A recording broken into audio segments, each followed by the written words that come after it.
தமிழ் உள்ளங்களுக்கு வணக்கம். இன்றைக்கி நாங்கள் நடைமுறை வாழ்க்கையில் மீண்டும் மீண்டும் பயன்படுத்தக்கூடிய மிக முக்கியமான வாக்கியங்கள் தொடர்பான தெளிவான விளக்கங்களை பார்க்க போகிறோம். நீங்கள் இப்போ தான் எங்களோட வீடியோவை முதல் தடவை பார்க்குறீங்களா இருந்தால் சப்ஸ்கிரைப் பண்ணிக்கொள்ளுங்க. வீடியோ பிடிச்சிருந்தா லைக் பண்ண மட்டும் மறந்துடாதீங்க. ரைட், நாங்கள் வீடியோவை தெளிவாக பார்ப்போம். ரைட், கவனிங்க. கொட்டாவி விடாதே.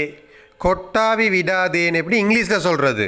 கொட்டாவி விடுறதுக்கு எங்களுக்கு பயன்படுத்தலாம் யோன் என்ற சொல்ல, யோன். அப்போ கொட்டாவி விடாதேன்னு எப்படி பயன்படுத்துவீங்க? Don't யோன், don't யோன். கொட்டாவி விடாதே, டோன்ட் யோன். ரைட். தண்ணி கொஞ்சம் ஊற்றுங்க. தண்ணி கொஞ்சம் ஊற்றுங்கப்பான்னு சொல்லுவோம் தானே.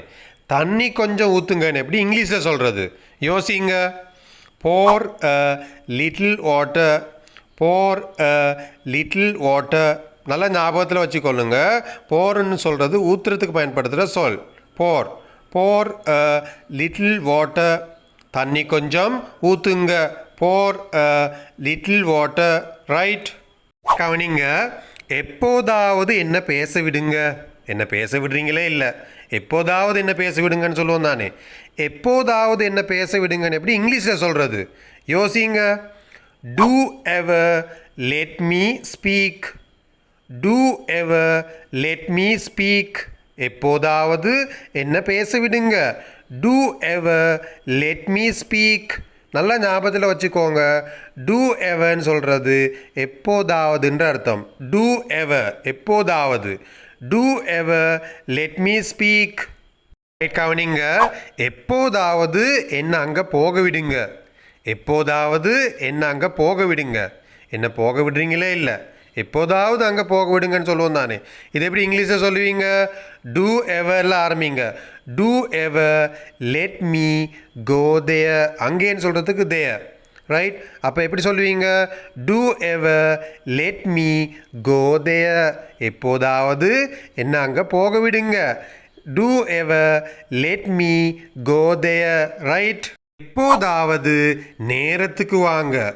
எப்போதாவது நேரத்துக்கு வாங்கன்னு எப்படி சொல்கிறது? Do ever come on time. Do ever come on time. நேரத்துக்குன்னு சொல்கிறதுக்கு on time பயன்படுத்தலாம். அப்போ do ever come on timeனா எப்போதாவது நேரத்துக்கு வாங்க. Do ever come on time. Right. Right. கவனிங்க. அவன் மீது துப்ப வேண்டாம். அவன் மேலே துப்பாத இப்படி சொல்லுவோம் தானே. இது எப்படி இங்கிலீஷில் சொல்கிறது? Don't spit on him. Don't spit on him. அவன் மீது துப்ப வேண்டாம். ரைட். ஸ்பிட்னா துப்புறதுக்கு பயன்படுத்துகிற சொல். அப்போ டோன்ட் ஸ்பிட் ஆன் ஹிம்னா அவன் மீது துப்ப வேண்டாம். என் மீது துப்ப வேண்டாம்னு எப்படி சொல்லுவீங்க? என் மேலே துப்பாத அப்படின்னு எப்படி சொல்லுவீங்க? Don't spit on me. Don't spit on me. என் மீது துப்ப வேண்டாம். Don't spit on me. Right. Right. கவனிங்க. அமைதியாக இரு. அமைதியாக இருன்னு எப்படி இங்கிலீஷில் சொல்லுவீங்க? Be calm, be calm. அமைதியாக இரு. ஒரு விஷயத்தை தயவு செய்து கருத்தில் கொள்ளுங்க. பீனா இரு, பீனா இரு. சந்தோஷமாக இரு, ஆரோக்கியமாக இரு, வலிமையாக இரு, நேர்மையாக இரு. இது எல்லாத்துக்குமே நாங்கள் பி தான் பயன்படுத்துவோம். ரைட். வலிமையாக இருன்னு எப்படி இங்கிலீஷில் சொல்கிறது? Be strong.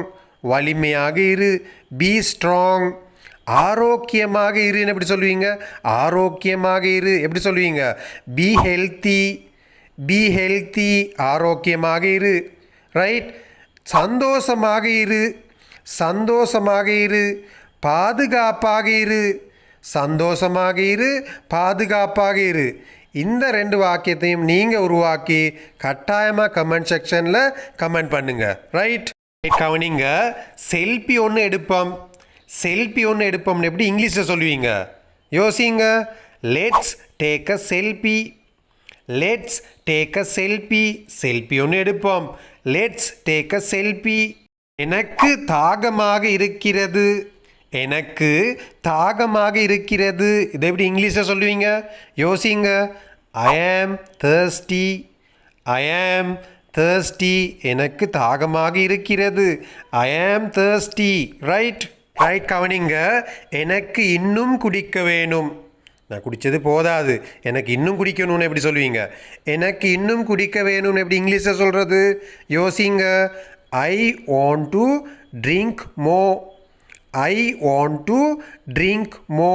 எனக்கு இன்னும் குடிக்க வேணும். ஐ வாண்ட் டு ட்ரிங்க் மோ. ரைட் கவனிங்க. எனக்கு பேச நேரம் இல்லை. எனக்கு பேச நேரம் இல்லைன்னு சொல்லுவோம் தானே. இது எப்படி இங்கிலீஷில் சொல்கிறது? I don't have time to talk. பேசுகிறதுக்கு டாக்கை பயன்படுத்தலாம். அப்போ ஐ டோன்ட் ஹேவ்ல ஆரம்பிக்கணும்.